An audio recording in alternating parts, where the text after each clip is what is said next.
Bashir Adewale Adeniyi.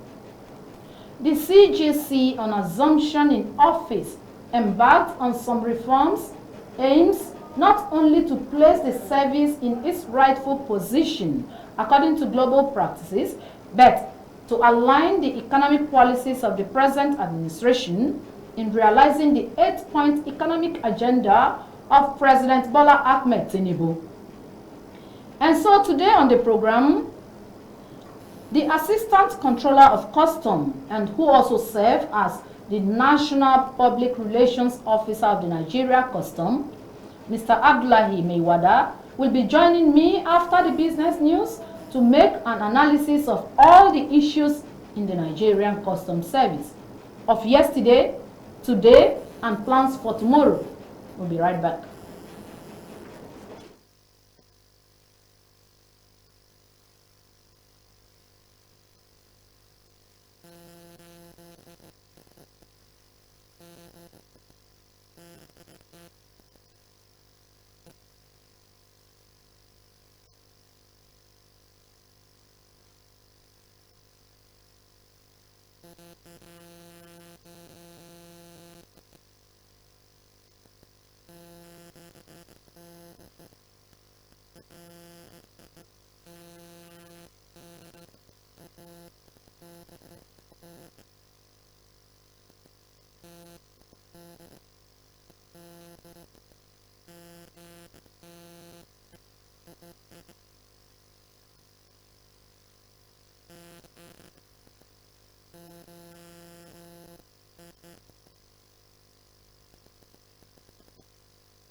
We are a nation blessed with people of diverse cultures, religions, languages, and opinions. It is ironic that we are now being ripped apart by our greatest strength, our diversity. We have allowed intolerance, insensitivity, bigotry, and nepotism to blind our vision of the greatness we can achieve working together as one. We may not have the same culture, nor religion, nor language, but we all belong to the same nation by the divine will of God. We did not choose to be Nigerians. Nigeria chose us. This nation is our divine heritage, and if we open our eyes, we would realize that what divides us pales in comparison to what unites us. And by the comparison and conciliation of our differences, we will grow until our differences disappear. Our unity cannot be willed by mere declarations, nor do we get unity by ignoring the questions that beg for answers. We must celebrate our diversity and debate our differences without fracturing our unity. Our strength is not in our numbers, but in our unity, because even the weak become strong when united. Nigeria unite. This message is brought to you by Abuja Broadcasting Corporation, owners and operators of ASO Radio 93.5 FM Abuja, ASO Television, DSTV, Channel 390. The Comptroller General of the Nigerian Customs Service, Mr. Adeni Adewale, disclosed that the service recorded a significant amount of 74% between January and May 2024 over the previous period, and a 70.13% of average monthly collection. Nigeria Customs has reported a remarkable 74% growth in revenue collection over the past 1 year, recording a total revenue collection of 4.49 trillion between January 2023 and May 2024. The customs boss applauded efforts of President Bola Ahmed Tinubu, the Finance and Minister of the Economy, Minister of Industry, Trade and Investment, the Central Bank of Nigeria, and the Minister of Marine and Blue Economy, affirming that the drive for trade facilitation is aimed at streamlining businesses in Nigeria. Significant achievements have been made, and I just like to talk about some few of them, starting from the decongestion of ports and the reopening of previously inaccessible access roads leading to a number of our ports, particularly in the Lagos area. And the credit to this must go to the synergy between the Honorable Minister for Marine and Blue Economy and all the agencies working under the Minister, and of course the Minister of Finance that pulled the synergy of all agencies working under them. Mr. Adewale further reiterated concerted plans of the service to alleviating poverty. Nigerian Customs Service is therefore making concerted efforts to engage all stakeholders and communicate effectively with Nigerians. We want to reassure everyone that all measures are in place to improve their well-being and alleviate the hardships Nigerians may be facing. Our ultimate goal is to contribute to a safer, more secured, and a more prosperous Nigerian for all of us. And I would like to assure Nigerians that our efforts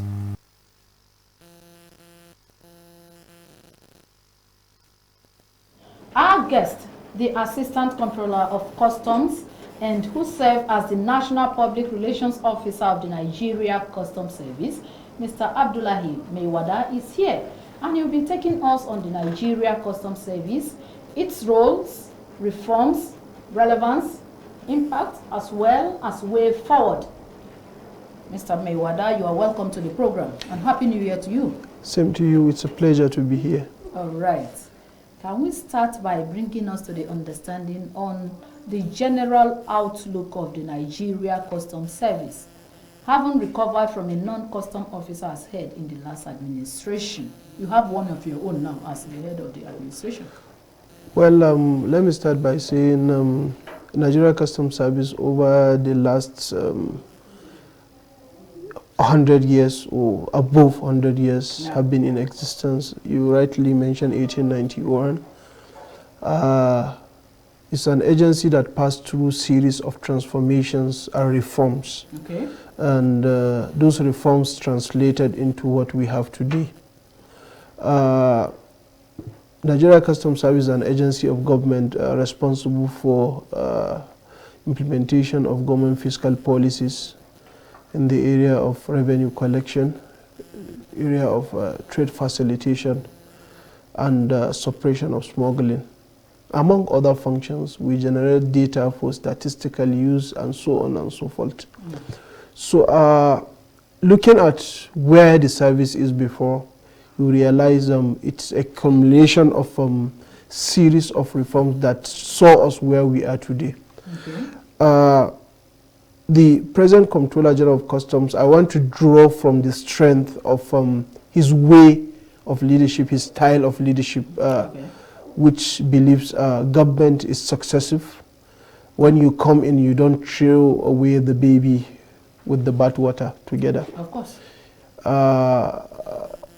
Part of his policy trust is consolidation. That is, you look at what was achieved by previous administrations, consolidate on those gains, and also improve where there's need for improvement and make things better. That is what government is all about. And we can see it from the practicality of his actions, because he has matched these policy thrusts, which are his words, with action. The first thing that gave us the backing to be customs and to be functioning as a customs is a law that established the Nigeria Customs Service. For over 60 years or so, Nigeria Customs Service have been using a law that is as old as something else. It was called the Customs and Excise Management Act, Cap C45, Law of the Federation of Nigeria, 2004, as amended. That law, you can see a fine of kobos, naira, 1 naira, 2 naira, and a lot of things that are not really in context with the present reality of how the dynamics of customs operations. Now, one of the successes the CGC has achieved is implementation of that law. That is the Adewale-led administration. Is the implementation of that law. I'm intentional about my usage of that word because I want to draw a lesson on consolidation. Okay. Now, somebody worked on that law, and it was signed during the previous administration under the regime of Hamid Ali. And that was the law that gave birth to the appointment of custom officer must be from the service. Wow. Yes. And it was signed in 2023 by the former president. So that is what gave back to Nigeria Customs Service Act 2023. Now the law is there, and who is to implement? And the CGC came on board when we have a brand new law. The next thing is what? To consolidate on that gain and implement it to the letter. So part of that consolidation is looking at the new areas we have in our law. Now, what brought him a Controller General of Customs must come from inside, and he must be from the rank of ACG and above. The law stated clearly. Now, there are some new dynamics in customs operations that are not in existence in the previous law. We have the issues of AEO, the risk management, the PCA, the issue of advance ruling. Those are things that are novel that came into the law that are really things we will discuss maybe in the course of this conversation. So I just want to draw your attention that part of the policy thrust of the present administration is consolidation. And he feels there are so many strengths that he would drive from the successes of previous administration to also move forward. Where there are limitations, you improve on those limitations and move forward. All right. Kudos to consolidation policy and the last administration before the present one, that is the Hamid Ali-led administration, and we are talking about consolidation.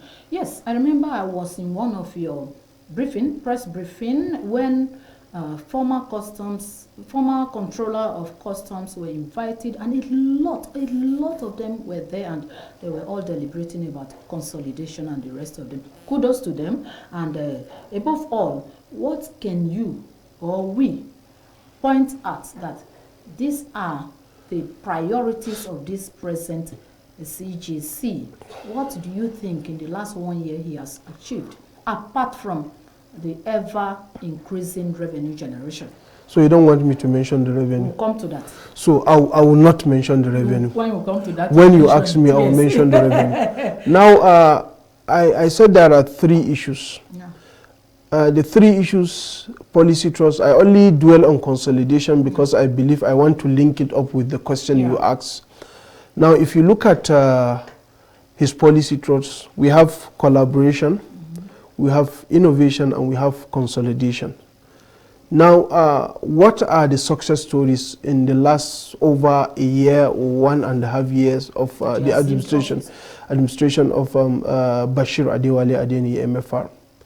Let me start internally, then I'll move externally.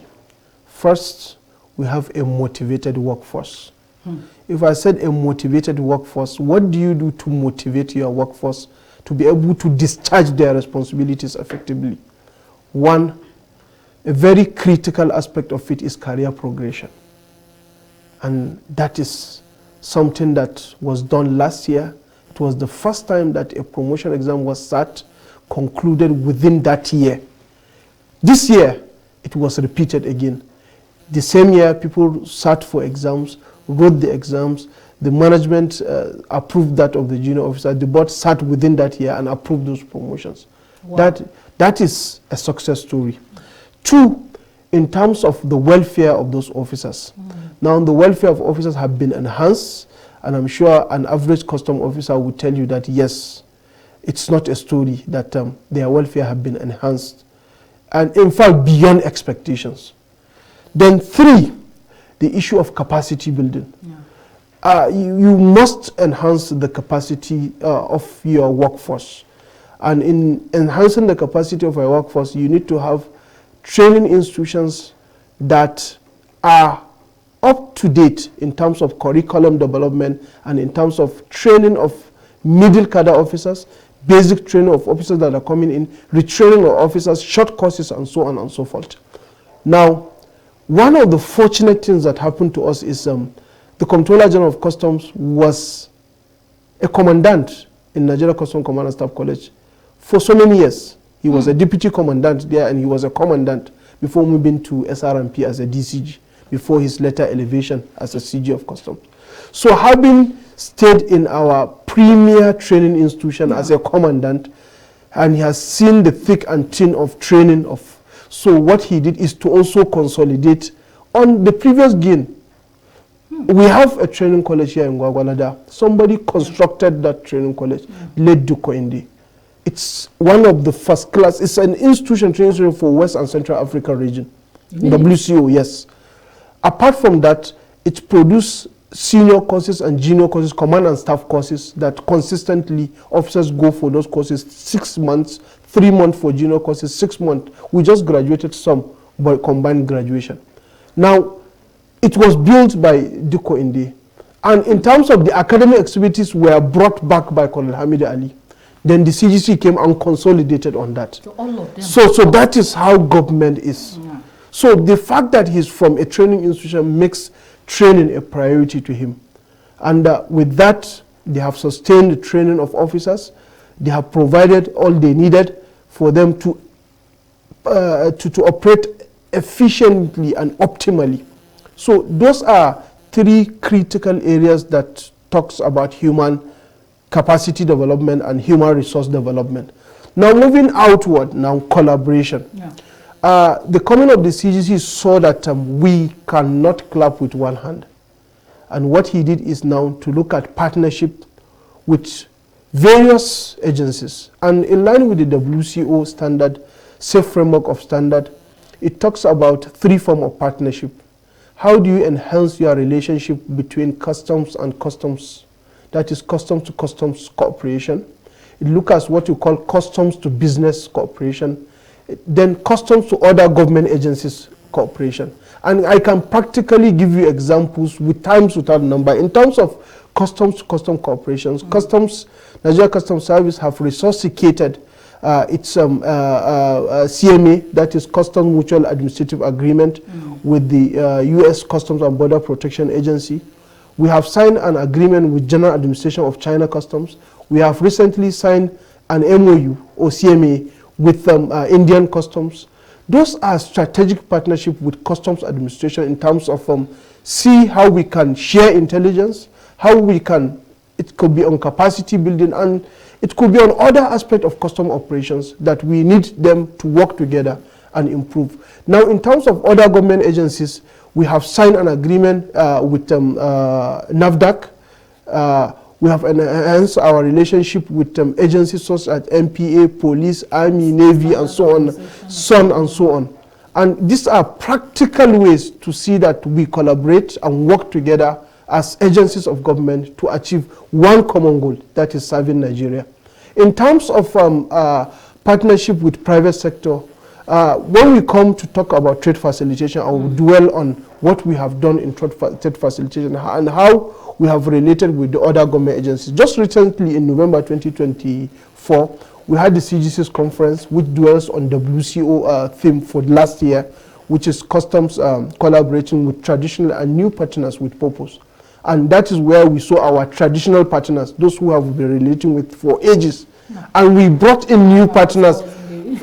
So those new partners now are those people we like NMDPRA. They are new partners. We realize we need them. We need the data of tracking of petroleum products so that we're able to know that there is no diversion and so on. So those are new partners we have come along with. We have partners such as GIZ that enhance in our training capacity building, international partners. WCO, they are traditional partners. They have trained series of training of officers. So I think, let me not bore you. I have said some certain things in terms of what we have done to succeed within this short period, within just a span of 1 year and some months. And you said you don't want to hear the trillions. Let's go. We will get there. We want to hear the trillions. That is even the most interesting thing, yes. Because we don't know if this has been on consolidation or it is a new initiative. Because last year, we normally have a quarterly report or briefing, press briefing with the Nigerian Customs, which I attended. I was in all the briefings. And in all the briefings, quarterly briefings, the CG came up to announce that the customs have always overshooted their target. What is the secret? Well, the secret is when you have workforce that are motivated, they will give you their best. When you can be able to identify loopholes and block leakages, you will generate more revenue. When there are deliberate and intentional process to facilitate trade, more revenue will come. I'm so practical, I've said this times without number. If somebody is expected to have one importation in a quarter, and you delay that person, you are delaying the amount of revenue you collect. I don't know whether you understand what I'm saying. For instance, I'm an importer and I import 2 times in a quarter. But when I imported, and if I import 2 times, I'm going to pay 1 billion as revenue to customs or 2 billion. Now, when I made the first importation, customs delayed me unnecessary bottlenecks. I was only able to import once.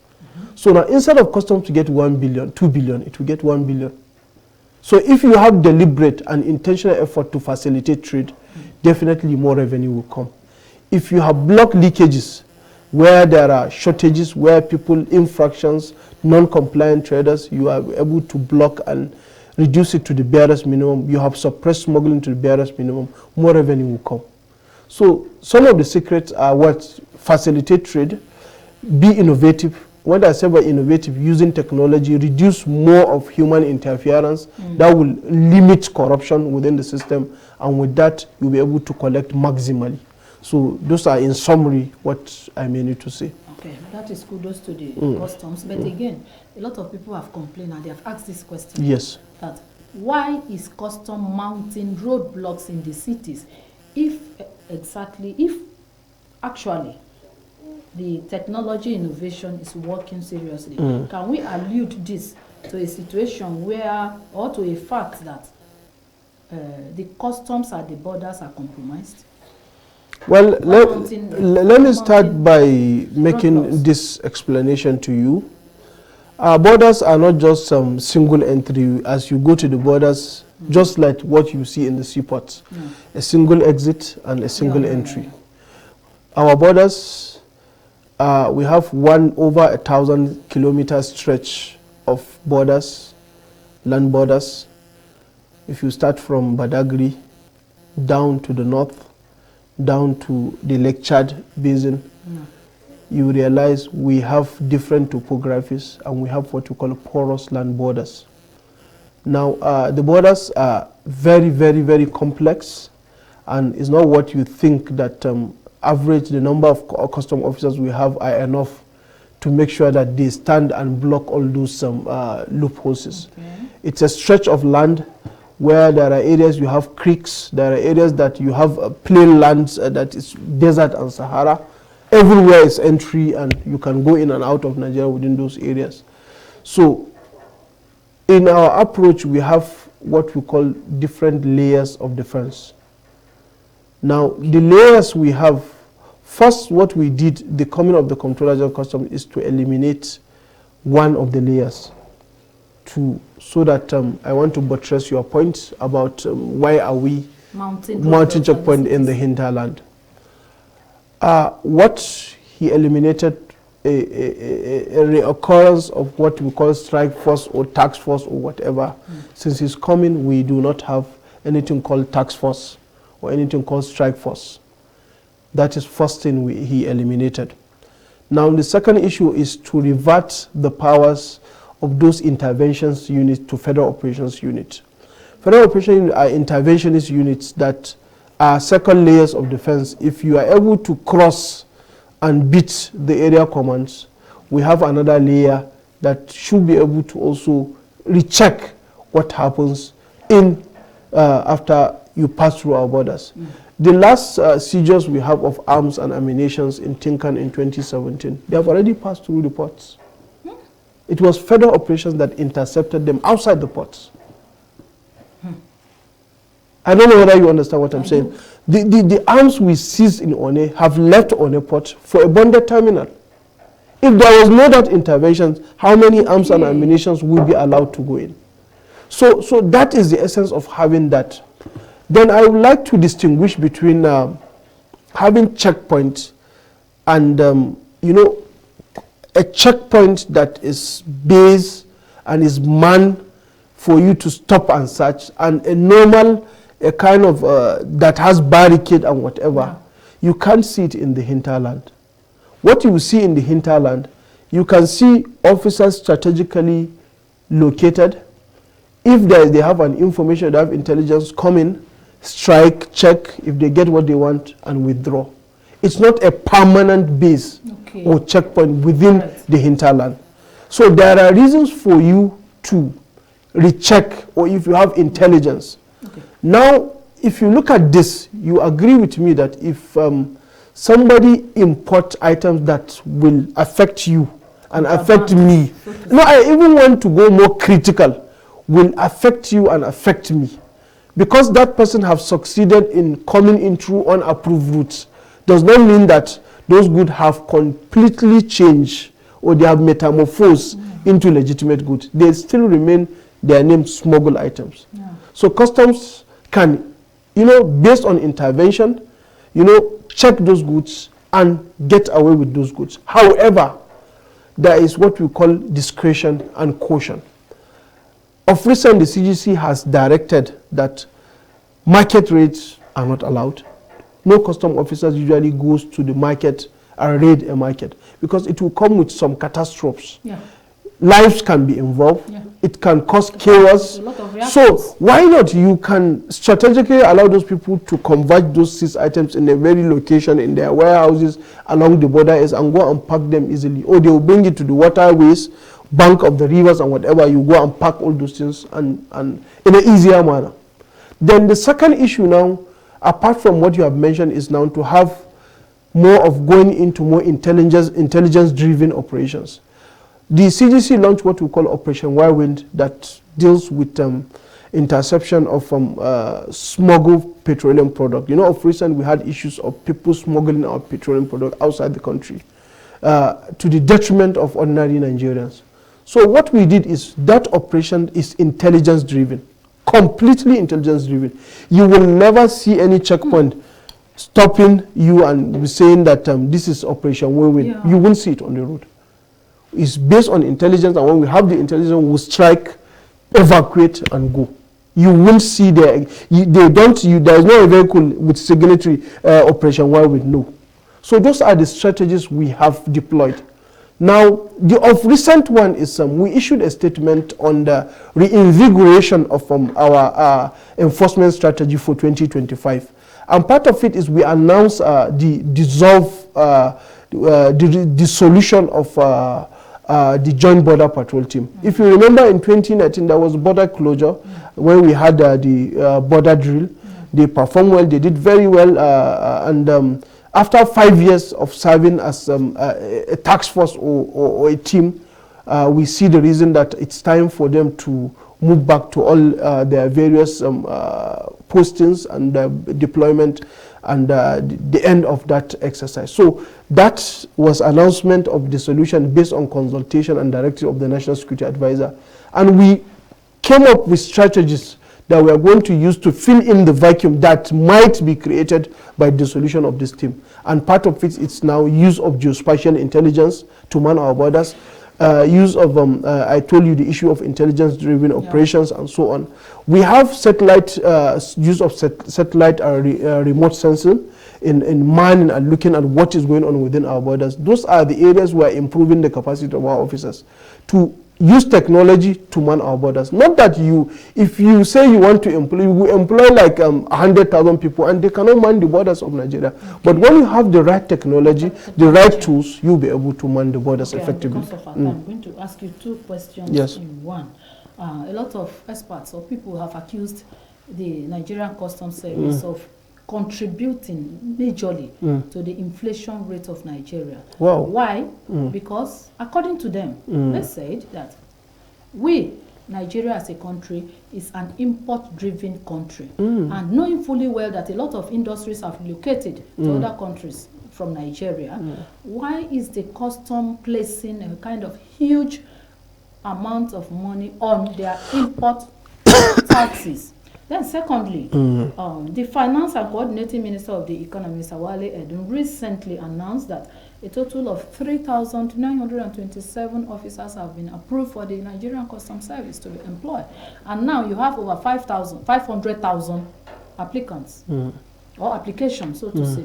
What are the modalities you are going to use? Well, let me just be very brief. The first issue you mentioned, the issue of high import tax. Yeah. I think I would disagree with you that we have high import tax.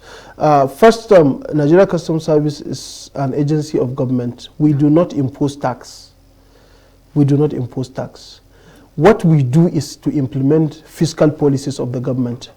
We have what we call common external tariff, ECOWAS common external tariff.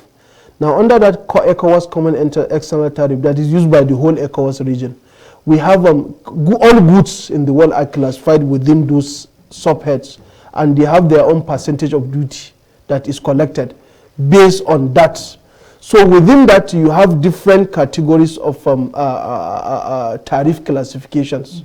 Let me not go too technical. In essence, now, government formulate policies, define what comes in at what rate, what should be waived, what should come in on 0% duty, what should come in on 35% duty and including levy, what should come in with 20% duty, what should come in on 10%. Those percentage levy ad valorem of duty that is charged by government is deliberate. If an item they said is for agricultural product, they will tell you is 0% duty. If it is item that when you bring in those items, you are adding value to that item, there will be some level of manufacturing. Maybe you are going to add value, they will tell you it's 10% duty. If those items, maybe you are going to do some packaging or whatever, they will tell you 20% duty. If those goods are luxury goods, depends on the luxury goods. So government is very deliberate, intentional about the economy. Okay. So whatever tariff rate you see on goods is defined and is based on the interest, your own interest and my own interest. So then lastly, recruitment. Finally, we have opened the portal, we announced it maximally, we publish it in newspapers, and Nigerians have applied, and we are going to put a criteria, an objective criteria to invite people for examination. Some people will be eliminated by age. Somebody is 40 years old or 50 years old will apply for customs. So definitely that person will be ruled out. So there are criteria that we put that are objective, that are inclusive, that we know will reflect the diversity of Nigerians and the federal character principles.